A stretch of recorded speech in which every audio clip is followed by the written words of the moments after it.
दोस्त hi guys, कल मैंने जो बेसिक ग्रामर की वीडियोज़ बनाई थी उसमें मैंने आप लोगों को सब्जेक्ट, ऑब्जेक्ट, वर्ब और सेंटेंस के बारे में समझाया था कि वो होते क्या हैं, कैसे इनको पहचानते हैं। आज उसी का थोड़ा सा डीप अध्ययन करेंगे हम, ठीक है।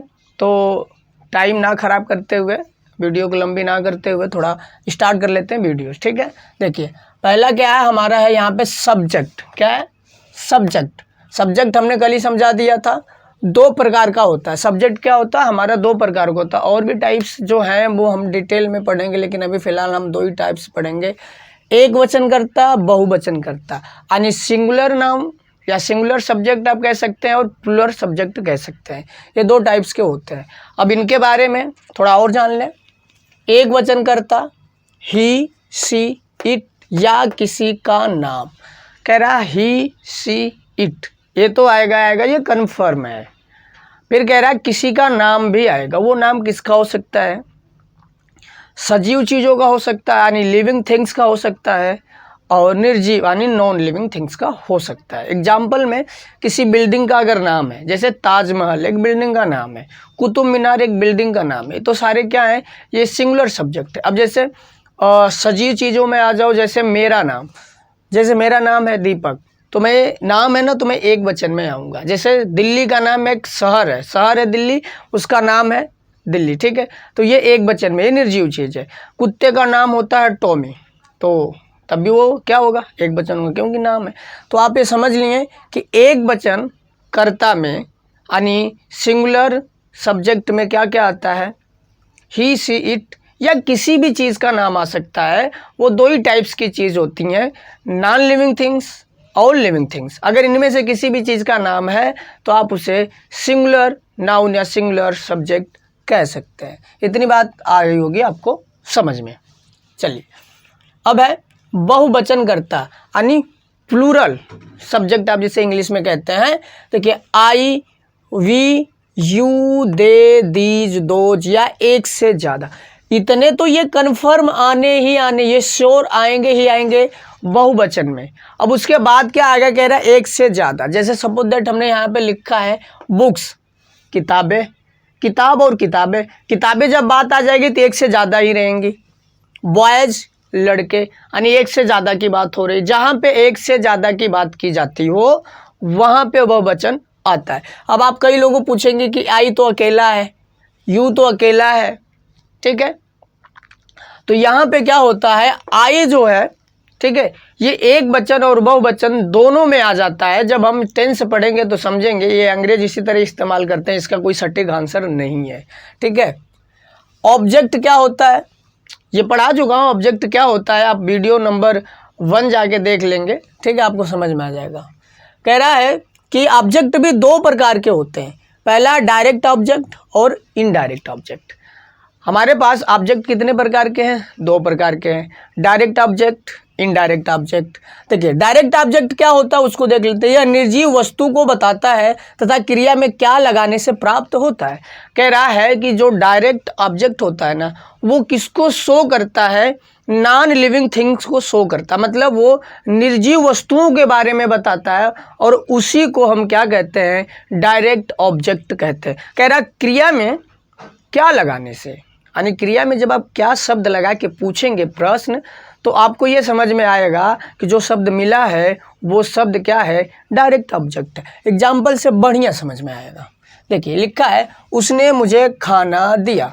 अब देखिए इसमें क्या है कि देखिए, उसने एक कर्ता है, आपको समझ में आ रही। मुझे, ये भी एक सजीव चीज़ दिख रही है। अब दिया एक क्रिया है। अब बचता है खाना, खाना एक निर्जीव है, ठीक है। अब निर्जीव है खाना, ये आपका क्या हो गया? डायरेक्ट ऑब्जेक्ट हो गया।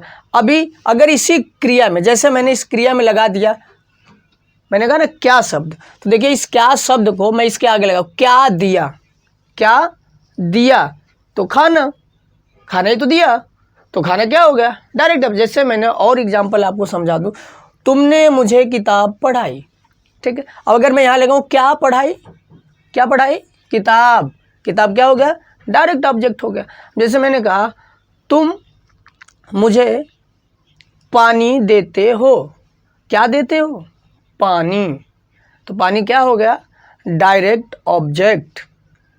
आपको ये बात समझ में आ गई? क्लियर है? स्पष्ट है? ठीक है, आगे चलते हैं। कह रहा है इनडायरेक्ट ऑब्जेक्ट क्या होता है? इनडायरेक्ट ऑब्जेक्ट क्या होता है? यह कोई जीवित वस्तु या पर्सनल प्रोनाउन को बताता है। जब हम पर्सनल प्रोनाउन के बारे में पढ़ेंगे तो उसमें हम डिटेल से जानेंगे। बाकी अब इतना जान लो, ये कोई जीवित वस्तु यानी ये लिविंग थिंग्स के बारे में इनडायरेक्ट ऑब्जेक्ट बताता है। और ये शब्द में देखिए, ये किसी भी वाक्य में किसी या किसको शब्द लगाने से जो उत्तर मिलता है ना, उसको हम इनडायरेक्ट ऑब्जेक्ट कहते हैं। एग्जाम्पल में जैसे मैंने यहाँ लिखा है, राधा ने रानी को किताब दिया। राधा ने रानी को किताब दिया। देखिए ये जो सब्जेक्ट है ना, इसको छोड़ देंगे। सब्जेक्ट तो सब्जेक्ट है, इसमें ऑब्जेक्ट का कहाँ सवाल उठता है। अब बचता है एक यहाँ पे और एक यहाँ पे, दो ऑब्जेक्ट दिख रहे हैं हमें। अब दो ऑब्जेक्ट में आप ये पहचान लो कि सजीव कौन है, निर्जीव कौन है। तो देखो यहाँ सजीव रानी, रानी क्या है? एक सजीव है, ठीक है। यहाँ रानी ने, राधा ने रानी को किताब दिया। सिंपल सी बात है, अगर मान लो हम किसी बिल्डिंग का नाम रानी रख भी दें तो क्या वो किताब ले सकती है? बिल्कुल नहीं ले सकती। जब भी कोई चीज़ लेगा तो वो सजीव होगा, या देगा तो सजीव होगा। तो इसीलिए जो ये आपका ये ऑब्जेक्ट हो गया, ये इनडायरेक्ट ऑब्जेक्ट हो गया रानी। अगर हम यहाँ पे लगाएं, राधा ने रानी को किताब दिया। किसे किताब दिया? देखिए किसे किताब दिया? रानी को। तो रानी क्या हो गई? Indirect object. बताइए अब यहाँ पर अगर किसको किताब दिया, तब भी रानी को। तो देखिए क्रिया में, देखिए यहाँ पे ना, क्रिया में आप किसे दिया? रानी को। किसको दिया? रानी को। यानी रानी क्या हो गया? आपका इनडायरेक्ट ऑब्जेक्ट हो गया। ठीक है, आपको ये समझ में आ गया, मुझे पूरी उम्मीद है। आगे आते हैं, वर्ब क्या होती है। वर्ब भी हमारी दो टाइप्स की होती हैं, मेन वर्ब मुख्य क्रिया, हेल्पिंग वर्ब सहायक क्रिया। मेन वर्ब क्या होती है? मेन वर्ब का मतलब होता है एक्शन। मैंने कहा था मेन वर्ब मतलब जो आप काम शरीर से करते हैं वो मेन वर्ब में आता है। जो आप काम शरीर से करते हैं वो आता है मेन वर्ब में। और सहायक क्रिया वो होती है कौन सा काम, यानी जिस काम को, इस एक्शन वर्ब को आप, जो काम आप अपने शरीर से कर रहे हो, किस समय में कर रहे हो।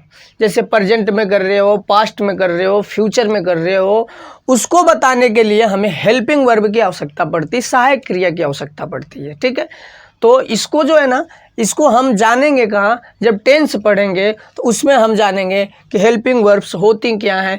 हेल्पिंग वर्ब्स बहुत सारी होती हैं। ठीक है, मोडाल्स को भी आप एक तरीके से helping verb as a use कर सकते हैं। ठीक है, तो आइए थोड़ा सा जान लेते हैं अफर्मेटिव सेंटेंस क्या होता है।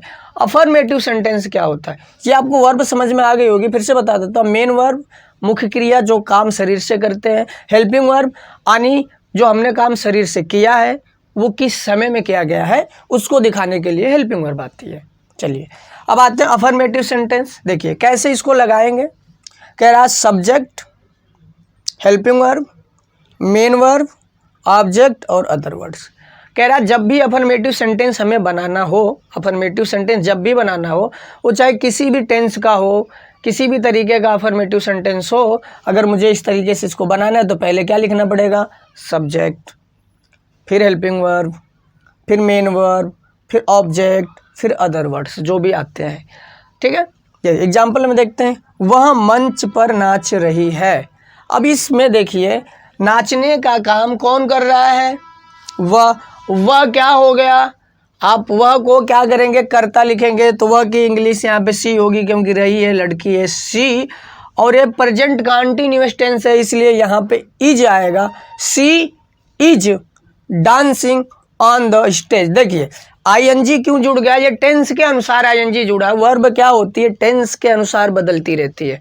तो जब टेंस पढ़ेंगे तो समझ में। अभी हम सिर्फ यहाँ पे ये सीख रहे हैं कि अफर्मेटिव सेंटेंस लगाएंगे कैसे, उसका स्ट्रक्चर हम करते कैसे, उसके बारे में हम सिर्फ सीख रहे हैं।